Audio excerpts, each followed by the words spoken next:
What's up, Ryan? Hey Mac, you wanna see some trailers at CinemaCon? My new movies? CinemaCon? Yeah, What's it, CinemaCon? we played the trailers. Do you want to see trailers for The Day the Earth Blew Up and Bye Bye Bunny and more? All your favorite Looney Tunes movies? Bugs, I would love nothing more than to see footage that Bye Bye Bunny still exists and is alive and well. Well, too bad because Gossamer left the reels at home. So Why was Gossamer in charge of them? Why would you ever put Gossamer in charge of something like that? you don't know Gossamer like I do. He's like a brother to me. I don't believe that. Hi, everybody. Welcome to Looney Tunes. That's the worst intro we've done. No, we've done worse. We've done worse. So this is a podcast, everybody. Welcome to it. This is a podcast where we test abilities of Looney Tunes characters. You know, we power scale them, we shrink them down and put them in our mouths to get a good just feel of them. You know, a little Mouthfeel? yeah. It's a mouthfeel podcast. Which Looney Tunes has the best mouthfeel? Let's discuss that for 5 minutes to talk at the cartoons. Okay, I think probably Porky because he's kind of like smooth. Oh, that's true. What about Marvin? What like his head? Like you like just take a bite of Marvin's head. It'd be metallic. I feel like Marvin would be very metallic. You think that the black head he has is metallic? No, he's not gonna be naked. I'm not eating them naked. I'm putting them in my mouth fully closed. If you took the helmet off first. I mean, he's still wearing the other stuff. If you just bit him on the head, though, okay? I don't know. Maybe it'd be like kind of peach fuzzy. You think he's fuzzy? Maybe like peach fuzz, not like fuzzy, but like peach fuzz. You know, like just kind of like a thin layer of fuzz. I don't like to imagine. I don't like to imagine hair there. That's weird. You're weird. What? So you think it's better if he's just like skin? I think he's like it's just a, like. What if he's like balding? Gooey? He's like I don't know. He's like squishy. He's like that's worse. How's that better? Well, okay, what if he's got the same texture as like Kirby? Yeah, I don't want to think about what texture Kirby is. I think pretty much any of the animal Looney Tunes would have a terrible mouthfeel because they'd have like fur and feathers. And like, imagine putting Wile E. Coyote in your mouth. That would be disgusting. You would get like a million diseases. What if you put Granny in your mouth? That would be so messed up. It'd probably taste like a Werther's original. Spit Granny out immediately. Ew. We have so much data we've collected. We've been in the field with our binoculars watching the Looney Tunes in their natural habitat. That's what we do now. Is we go and watch them in real life. We didn't watch any shorts or anything. We just actually went and saw them. With my binoculars. And this happened for real. You just got to take my word for it. So, the first thing we're going to be talking about is Box Office Bunny. This is a recent question mark. More recent. I believe this one was paired with The Never-Ending Story in theaters. Oh, that's cute. Okay, so Bugs is living his life. A movie theater gets built on top of it. And Elmer is there, of course, as the usher. Has to, cause problems. Now, I will say... So Bugs, he pops out of his hole. He's in an auditorium. He sits down, and he starts munching very loudly on his carrots. I think Bugs is kind of a rude, like, theater watcher, you know? Okay. You think Bugs being because he's bringing his carrots to theater, so like he'd be really annoying about it. Yeah, like you picture this. You go to the movie theaters. You're there, early because you got to get a good seat. There's no assigned seats. You got to get a good seat. Course. The concession stand's gonna be like a long line. And, you don't care if you have to watch the If trailer for the 5th time. You really gotta get in there. You gotta sit down. So, you're sitting down, you're totally comfortable, you got your snacks, you got the drink you snuck in, everything's great. The trailers, you don't mind if people are kind of, gabbing to their friends, talking, whatever. This is like an event for you. Like, this is like a once a month thing for you, because going to the movies is expensive. So you're sitting there, and the movie's about to start, and you're about to watch, I don't know, like, a Godzilla movie. That's all in my brain right now. And you just hear, like... Okay. like 2 rows back from you.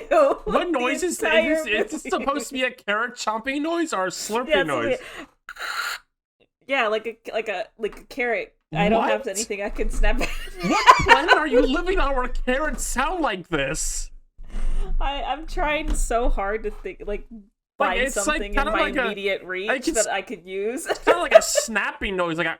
Yeah, Okay, well, you're making it sound like he's drilling this in his mouth and not taking a bite. but it's a big, thick carrot. It's not a tiny little baby carrot. It's a big, nice, thick carrot, and he's like, crazy. and he's eating it really loudly. You're trying to watch the If trailer from the Twisted Mind. Yeah, the Twisted Mind of John Crick reference. I just think he'd be very rude to like watch a movie with. Okay. He'd probably like lean over to his seatmate like every 5 minutes, like, what's going on? What did she say? Like he's like totally checked out. Like he's not paying attention. He gets his phone out at one point and starts scrolling through Facebook. We haven't even talked to the show. We spent so much time talking about him chewing on his fucking carrot. This is what I'm saying is like Bugs being a rude theater goer, I feel like knocks him down a few pegs in my book. What do you mean? I think that, him being like a benevolent god, a chaotic god type entity, like all that kind of just goes out the window. You're gonna trick people into watching this show and think he's like wailing his arms around and like having a blender and running around the theater being annoying when he's just kind of sitting there chopping on a carrot. You're making it sound like he causes like a stink in the theater. He doesn't. He kind of does. Literally... I mean, Elmer comes in rightfully so. Like it or not, Elmer's in the right here. Elmer comes up. He's the usher. He's like, hey, like, don't chew those carrots that loudly. Like, you're disturbing everyone. Hey, wait a minute. You came in here without a ticket. You need to buy a ticket. Could you not debate that the theater is in the wrong for building on his house? He's a wild animal. Sorry. Well, no matter what, I think that puts him in the right. But yeah, okay. No matter what. Okay, so they built on his house, whatever. But does that give Bugs the right to just, steal a movie? You wouldn't steal a movie. Absolutely. I think if somebody built a movie theater in your house, you should just deserve full permission to go in there whenever you want. That's their fault. They didn't check for Bugs fucking Bunny before they built it. So, okay. Then our favorite guy shows up. Daffy Duck shows up, and he just sneaks into the back of the theater because he also can't be asked to pay for a ticket, I guess. He does say he has a library card, which is free, and he uses it to, like, open the door. Do you think Daffy Duck can read? No, I think he got that library card just for this situation. I think that, and I also, you know what? I do think that Daffy Duck goes to the library to use the computers. Okay, that's true, yeah. It's got free Wi-Fi. At this point in time, he's used to, like, go on, like, his, like, blog. Daffy Duck absolutely has a blog. He, like, is really... he maintains it so well. He updates it, like, every other day. He's got little gifts. Yes. I love that. So, Daffy is there... Now, I want to say the one stat I gotta add to Daffy, Bugs does his usual thing where he puts on a costume and stuff. Daffy immediately knows it's Bugs and Elmer doesn't. Now, we can kind of get one or two things out of this. Either Elmer is so stupid that this is a uniquely Elmer trait that he cannot recognize a rabbit in a costume, or Bugs' like costume disguises are completely ineffective against Daffy Duck. Have we ever actually seen evidence before this of one of Bugs' costumes working on Daffy? Off the top of my head, I can't remember. We've seen a lot of shorts at this point in time. Yeah. So, like, I wouldn't be surprised if you found evidence of it, but I feel like because Daffy often uses this trick as well, that... He knows. Like, it's not going to fool him. It can fool Yosemite Sam. It would fool Elmer. It might even get Porky on some occasions. Most occasions. But for Daffy, he sees Bugs as he is completely. And I think there's something kind of beautiful about that. I think that's an interesting stat for Daffy to have, that he can see beyond disguises. Yeah, he's not easily fooled in that regard. Now, he's easily fooled in other ways. He kind of gets the runaround from Bugs, but Bugs cannot just put a costume on to be deceitful towards Daffy. Like, Daffy will figure it out. No, it won't work. Daffy will figure it out. So that's one thing for Daffy, which is good because I feel like Daffy's been kind of at the short end of the stick for a little bit now. He's been a fucking loser for a while. Yeah, so he needs a win. Do you remember how this one like ends? Oh, no, we haven't even talked about the bubblegum scene. Thank God. Well, actually, before that, I want to talk about Daffy's role in this short is he's like Elmer Fudd's little cheerleader. Like, he keeps just telling Elmer Fudd, like, what to do. Because Elmer's so stupid and keeps falling for basic tricks and shit. Is Daffy a leader? Would you call Daffy, like, a leader? He's a delegator, for sure. If Daffy can tell somebody to do something for him and it'll get done, he would do it. He'd rather sit back and, like, have somebody do something for him. That's interesting to consider, like, for the battlefield, which Looney Tunes are delegators and which ones are, like, movers. Like, on the battlefield, Daffy would probably find some, like, allies, and there would be some Looney Tunes that would probably follow him, no questions asked, because I think despite the fact that he is, like, seen as getting, like, kicked around by bugs a lot, he is still respected as, like, a top-tier Looney Tune. Like, he's like, when you think of Looney Tunes and you, like, ask somebody to name them off, Daffy is going to be, like, one of the top 3. Right, of course. So I think the other Looney Tunes kind of acknowledge that and kind of respect the fact that he's been in the game so long. Like, he's had skin in the game since, like, pretty much the beginning. Oh, you gotta respect the player. Yeah, exactly. So I think he could very easily, like, rally some troops behind him. Now, is he the best leader? Not necessarily, I would say. I think he would very easily lead a bunch of people to their deaths without trying was. I think Daffy knows how to use people. Yeah. That's a good way to put it. He knows how to use people for his benefit. Yeah, absolutely. He absolutely knows how to do that. Well, they step on some sticky, icky bubble gum. Yes. They have a dance number. There's awesome. There's really no stat to get from that. They just step in some bubble gum. No. Elmer Fudd loves to dance.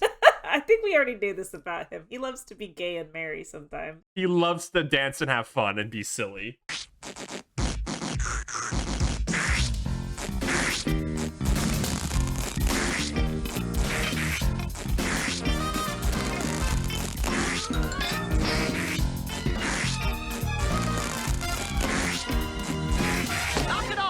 I think this one ends with Daffy and Elmer getting trapped in a horror movie. Like, they get sucked into, like, the movie that's playing, and I think it implies that they just get killed. Yeah, that's a new power Bugs has. He can teleport people. Yeah, he can insert them into, like, fiction. Which I guess it shouldn't be surprising at this point that he can do that. Like, I don't even know if there's, like, anything new to say about that. Like, of course he can. Do you think that Bugs can put, like, people into storybooks, like, just, like, transfer their essence into it?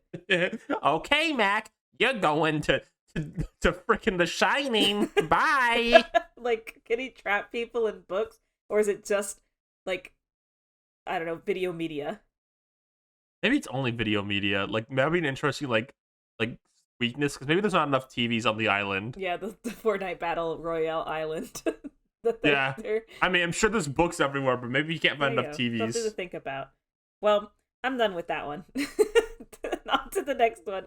Now, what do you mean you're done with that one? Done with that one. We're talking now about Hyde and Go Tweet. It was a ripoff. This was a complete ripoff of an episode, because I actually was so excited to watch a Sylvester and Tweety short, which gives Tweety a form, a form. Like a new evolutionary form. And I'll just say right now, so that we don't have to go over this, it turns out it was all a dream. Sylvester. Fuck off! Sylvester had a bad dream, and so it's not real. So I'm going to just treat this short as like a thought exercise. Okay. In this short, Tweety accidentally drinks, it's like, I forget what they call it exactly. It's like the Hyde potion, like Jekyll and Hyde. Yeah, the Hyde potion. And there's just a guy. Is that Mr. Hyde himself in this office? Yeah, it's like Mr. Jekyll's office, and he drinks the thing, and he turns into Mr. Hyde, and then he goes away. And then is he just actively? I've not read the story before. That's my sick confession. Is that how it works? Does he like being Mr. Hyde? No, that's not how it works. Then why is he drinking this potion? He seems to like being Mr. Hyde in this. But Tweety drinks it and becomes kind of Maybe Sylvester hasn't read the book either, and that's why he dreams it like this. He doesn't know. He doesn't know either. So Tweety drinks the potion. I forget if it's on purpose or accident. And kind of turns into what I can only describe as like a gossamer like Tweety bird. Like, yes, he's very like he grows in size. He's like about as big as Sylvester, if not a little bigger. He's got like those crazy eyes, and like he's got his like hands up, like he's like gonna get you, you know. And he just kind of snarls at. You know, he chases after Sylvester, and at one point tries to eat him, which is really scary. But he keeps switching back and forth between, like, Tweety and then this monster version of him, which I guess Sylvester... I didn't realize this was the joke. Yeah, me too. But the joke being that Sylvester doesn't even realize that they're the same person.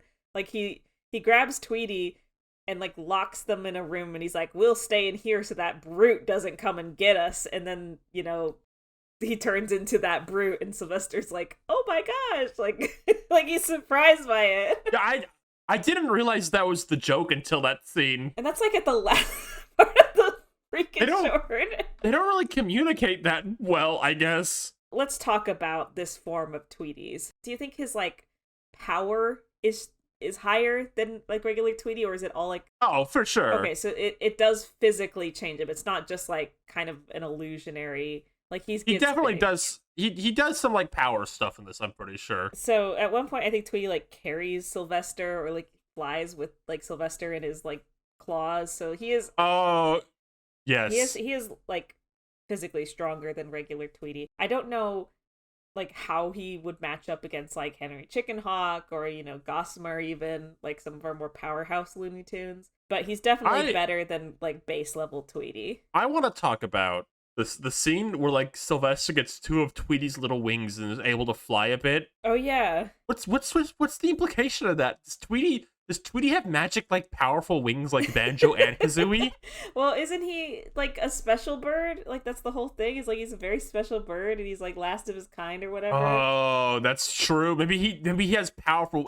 Tweety doesn't seem to be too good at flying, so maybe Tweety can't, like, use his wings, but if somebody else gets, like, powerful Tweety feathers, they can fly. Yeah, they can use it as, like, an item and until it runs out of charge, and then they have to get rid of it. Like, the feathers start, like, falling out or something. Ooh, if Tweety loses all his feathers, what if they, like, never come back and he's always naked? Oh my god, it's like it's like Rapunzel from, like, Disney's Rapunzel, where if you, like, pluck a feather, it, like, loses its, like, power after a while or whatever. Yeah. It sucks because I feel like this new form of Tweety could have been something that was kind of just always, like, lurking underneath. To, you know, something to watch out for, something to give him that edge. But, like, we have to be realistic. Like, it was a dream. We can't take it into account. We just can't. Unless it shows up again. We just really have to leave it on the table. And that's such a shame. Yeah. It's such a shame for Tweety. Really, the most interesting thing to happen to these characters in, like, 50 episodes, and it was all a dream. Wait, no, hold on. No, we have Italian Sylvester. Forget about Italian Sylvester. Yeah, don't forget about Italian Sylvester. We can't forget I can never forget about Italian Sylvester. I will say one last thing. Sylvester, when he wakes up from the dream, he, like, runs away screaming from Tweety Bird, and, like, some alley cats, like, look at him and, like, remark about how, like, pathetic and sad it is. And I just, like, Sylvester's so lonely. Like, I don't think Sylvester has any friends. He doesn't have anyone. Like, it's so sad. Like, he's really truly alone in the world, and in the shorts where he's, like, homeless and not, like, living with Granny. It's so sad. Are they trying to make us feel... Don't make Sylvester, like, sad. Don't make me feel bad for him. You need to, like, give him, like... We need to see more of the shorts where he has Sylvester Jr. with him, so, like, I'll feel less bad. Alright, let's talk about A Sheep in the Deep. There is a lot to talk about here. Yeah, okay. Get your Looney Tunes Yowie ranking out, chat. Viewers at home, like, pull out your Looney Tunes, like Yowie, like, notes. This is a game changer. I think I can confidently say Sam Sheepdog and Ralph Wolf are, like, the highest ranked, like, Looney Tunes Yowie now. Even past the Goofy Gophers? I think even past the Goofy Gophers. Damn, that's big. So, yes, this is a Ralph Wolf and Sam Sheepdog. Now, I know we've done, like, one or two of these in the past. Yeah. And honestly, I honest to God can't remember everything we said about them. I know we must have talked about the work dynamic, but I just want to, like, get it set in stone right here, right now. Are they getting paid to do this? I mean, they're clocking in. They got schedules. They're probably getting paid. So I think in the other ones we saw there was like other sheepdog, right? Like that clocked in. I remember Yeah. like Sam like having to like switch places with like another sheepdog and things like that. So they clock in and it's the same as before. Like the second the shift is over, like there is even a moment where they like have a lunch break and they're like taking it together and like smoking together. It's kind of it's a lot. It's very charged. Yeah, we'll get there when we get there. Let's talk about the work schedule before we talk about the yaoi. Okay, got it. So yeah, they clock in and out. You know, they as soon as they're done for the day, like they stop antagonizing each other. Like Sam really beats the shit out of Ralph like every chance he can get. He like absolutely pummels him, no mercy, like stone cold. And at the very end, you know, Ralph pulls out like a dynamite and he's like about to get blown up. And the shift's over, time to go home, and Sam just extinguishes the flame on the dynamite and he's like, all right, Ralph, like let's go home, like shift's over, let's continue this tomorrow. And they stop like cold turkey. I think the most interesting thing dragged from these two characters is a lot of the Looney Tunes like dynamic rival characters is we can assume they'd be trying to kill each other on the island, right? Like Yes. Tweety and Sylvester be going at each other's throats, stuff like that. But like could Ralph Wolf and Sam Sheepdog be like a team on the island? I guess it would depend on what Sam Sheepdog's motivations would be. Sam is obviously a hard worker who cares about his job. He, cares about the livestock to an extent. If you take away his job and like place him somewhere, is he motivated enough to even like survive that far? He's certainly strong enough. He's quite, he's quite the powerhouse. Well, I think now is actually when we can bring the yaoi in. Okay. So if they're in love with each other, and like somebody's trying to harm him on the island, they're off the clock. Maybe he'll like pick up like Porky Pig by his throat and start pounding him in. Yeah, maybe. Maybe without the structure of the work schedule, they'll be able to finally like connect with each other. Okay. Because when they're on their breaks, like they don't live in the same place. When they come into work, they're coming from two different places. And on their break, they could just be, off on their own, like eating their lunch and stuff, but they choose to spend their lunch break together. Mm-hmm. Which I feel like says a lot about how they feel about each other, right? And they're very formal towards each other before work too. Like they're very like kind and like happy to see each other, and even after work too. Like they're like, oh, the day's over. Come on, Sam, let's just head home. And they're both just kind of amicable about it, and they just go home, stuff like that. So maybe without that like duty, I think you're right in that Sam Sheepdog probably does not have any like hatred towards Ralph Wolf. Like he protects the sheep, he does it pretty ruthlessly, but outside of that setting, he has no beef with Ralph. Like that's none. just his job. I think they're both aware this is just the job. Right. Now, who's paying Ralph Wolf to try and kill their sheep? I don't know, somebody. Do they have the same boss? Are they two different companies? I don't know which one's more interesting, honestly. I feel like if they're from the same company, like there's a lot of interesting implications there. But if they're like from separate, I almost feel like separate companies is boring. I almost feel like it's more interesting if they are from the same company. Now, I do want to ask this.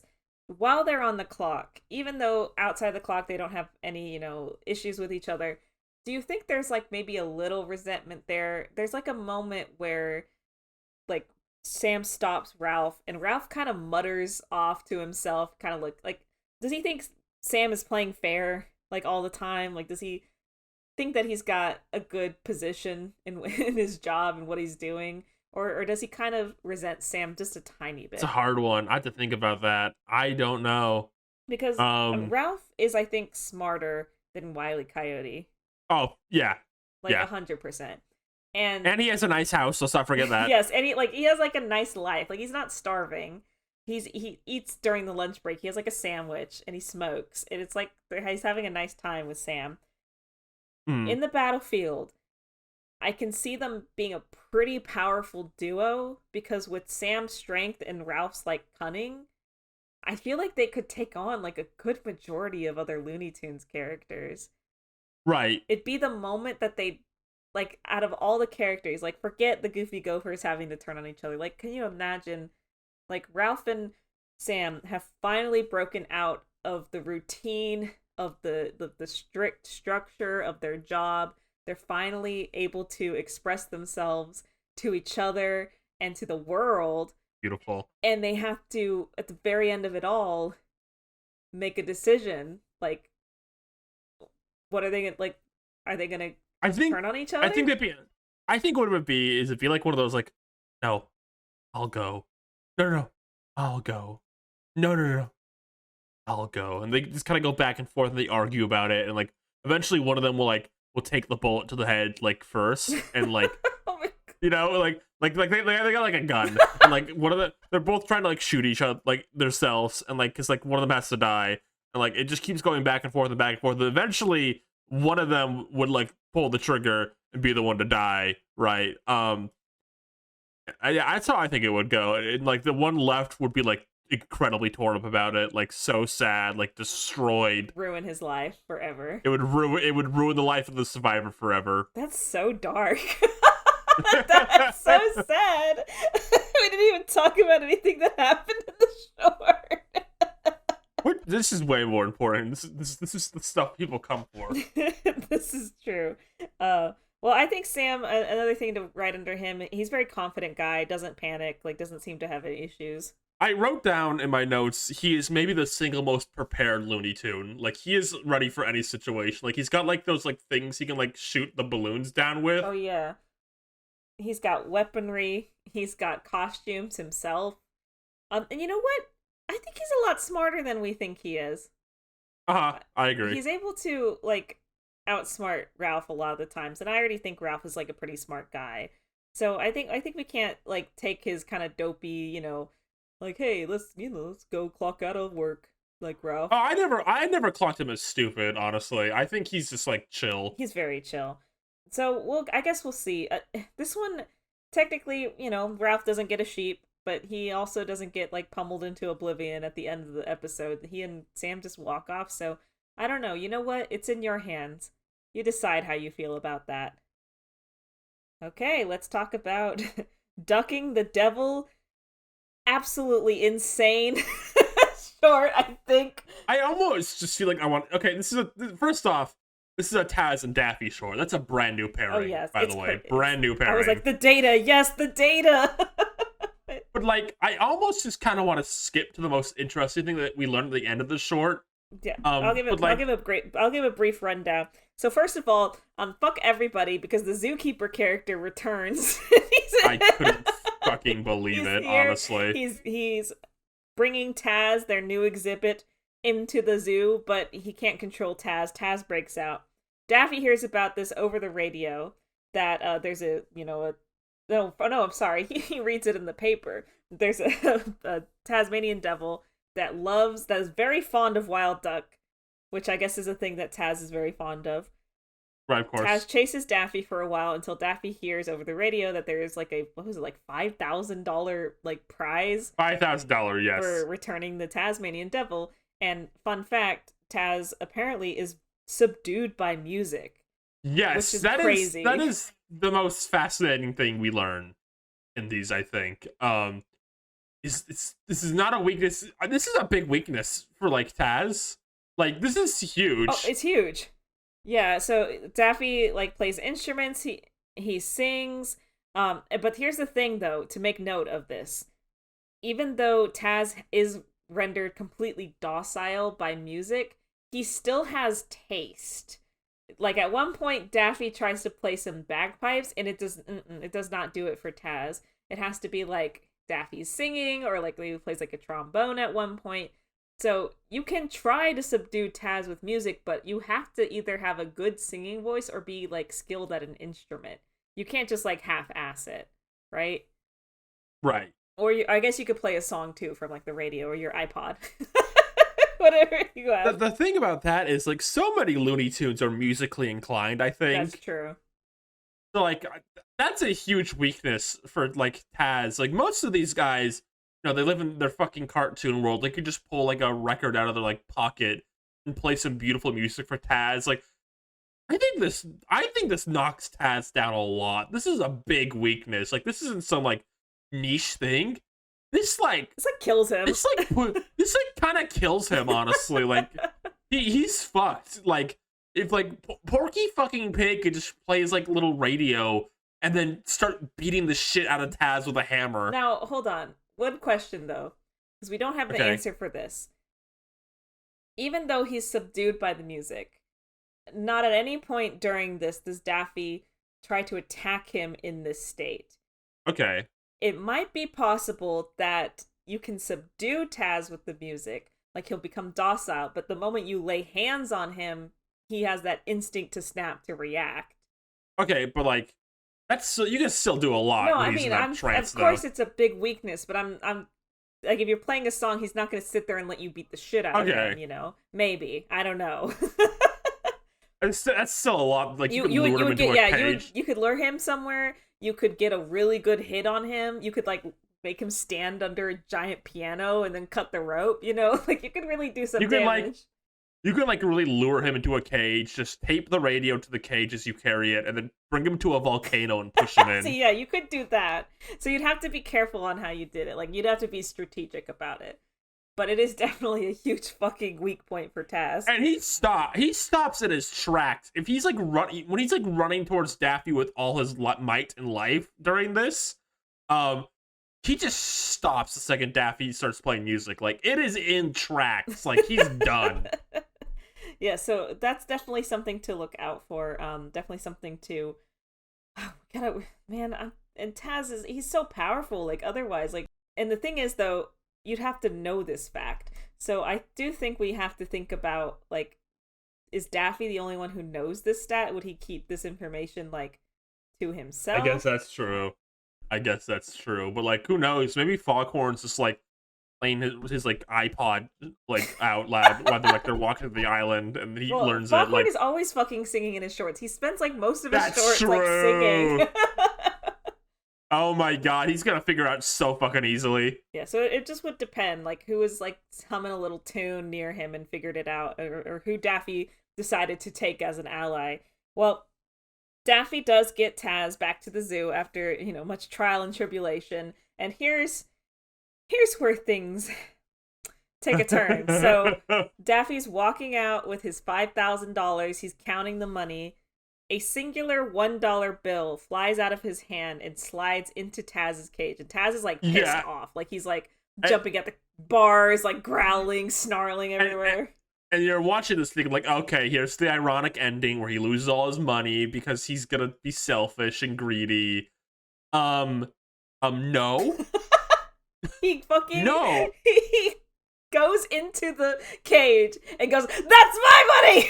And he starts beating the shit out of the Tasmanian devil, and then he walks out unscathed with his money. The end. Okay. So in this episode we've learned Taz has been knocked down quite a few pegs. Daffy fucking Duck is apparently insane when he wants to be. he can bring his game when he wants to. Now, we do need to talk about the thing that charges this. We need to talk about a new mechanic that's been introduced. Looney Tunes, Looney Duels fans at home, pay attention to this. This is a new mechanic. Write this down. We need to talk about Daffy Duck's greed meter. Yes. Now, Daffy Duck's power is adjacent to his greed. The more money he has in his sights, the more powerful he will become, essentially, right? That's basically what he states, is that, like, he may be a coward, but he's a greedy coward. so if his greed and money is high enough, he'll go crazy. He'll go insane. Like, I can't stress this enough. He beats the shit out of Taz without music and walks out unscathed. He wins. This is a Daffy win. Yes, it is. It's a complete Daffy win. Like, no question about it. Taz is in the cage, beat to shit, and Daffy is walking free with $5,000. There's no ironic ending where he loses it. He gets the money and wins. How can we kind of put more of a numerical value on this? Daffy Duck, if he has a prize in sight, I feel like it has to reach a kind of, I guess, equivalence to the risk he's taking, right? Like if Right. they were offering $100 reward for getting Taz back in, Daffy might not have taken that chance. No. It has to be a substantial amount of money in comparison to what he's trying to like accomplish or get done. What's being asked of him. If it's something that scares him, that might change it as well. If it's something that he finds like difficult or annoying, like if it's something easy peasy, I think he'd do it for like $10, but so there's kind of like a scale there, a sliding scale of like what's going to trigger that like greed meter to go up.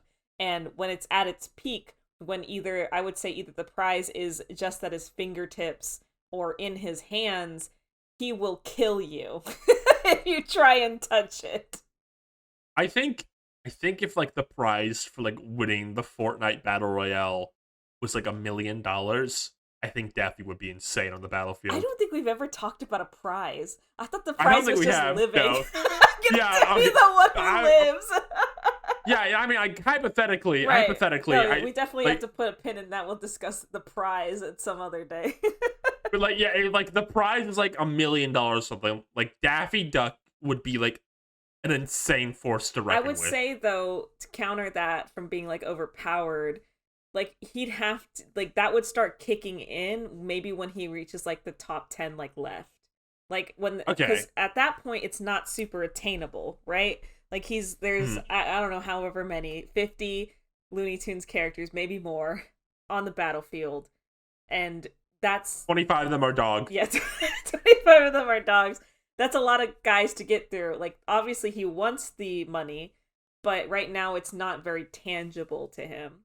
It's something he wants, something he's going to try very hard to get, but it won't be until he's maybe, a few, people have been knocked down, people are killed off, and it's like him and like 4 other guys. At that point, the $1 million becomes very attainable, and his greed. That's when he starts rubbing his hand, and he's like, his teeth starts grinning, and then he goes crazy. That's when he just starts picking up Taz and like throwing him. Like, yes, but he'd have to survive until that point, and however he does that, is however he does that. But it's something that kind of kicks in the closer he comes to like having that money, his greed meter. That's how it works. Write it down, everybody. Right. Yeah, right. It needs to be obtainable. But like, still, this is crazy for Daffy. Like, we haven't even seen Bugs like destroy Taz. Like, Bugs usually like has to like work pretty hard to defeat Taz. Yeah, he's to outsmart him.